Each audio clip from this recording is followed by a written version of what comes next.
শ্রীলঙ্কা নারী দলের বিপক্ষে ওয়ানডে সিরিজে 2-1 ব্যবধানে হেরেছে নিগার সুলতানা জ্যোতির দল।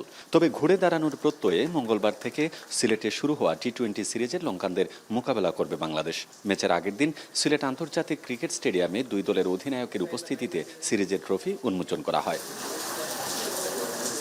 সংবাদ সম্মেলনে শ্রীলঙ্কার অধিনায়ক চামারি আতাপাত্তু বলেন, দুটি নতুন মুখ নিয়ে সিরিজে নামছে তার দল। বাংলাদেশকে সমীহ করলেও এই সিরিজ জয়ের ব্যাপারে আত্মবিশ্বাসী তারা। We stick with our plans. Yeah, if we can play in our best cricket, we know how to win the games. We had good season.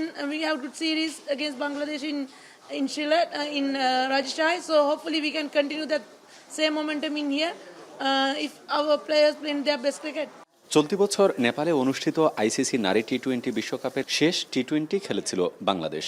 বিশ্বকাপের আগে এই সিরিজকে প্রস্তুতি নেওয়ার সুযোগ হিসেবে দেখছেন বাংলাদেশের অধিনায়ক জ্যোতি।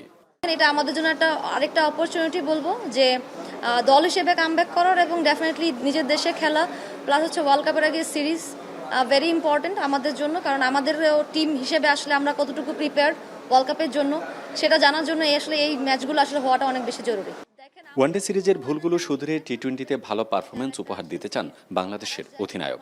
আমরা যেহেতু ওডিআই সিরিজ হেরে আসি তার মানে তারা তো ডেফিনেটলি ভালো, বাট আমি সবসময় যেটা ফিল করি যে তাদের সাথে আসলে আমাদের দূরত্বটা বেশি না। দেখা যাচ্ছে প্রত্যেকটা ম্যাচে এরকম হয় যে 19-20 চলে, বাট আমাদের হয়তো বা ভুলের সংখ্যাগুলো বেশি থাকে যার কারণে ওদের সাথে ম্যাচ জেতার পরিমাণটা কম। বাট স্টিল মনে করি স্কিল ওয়াইজ বলেন বা পারফরমেন্সের দিক থেকে বলেন আমাদের দুটো টিমের ভিতরে এতটা কম্প্যারিজন নাই।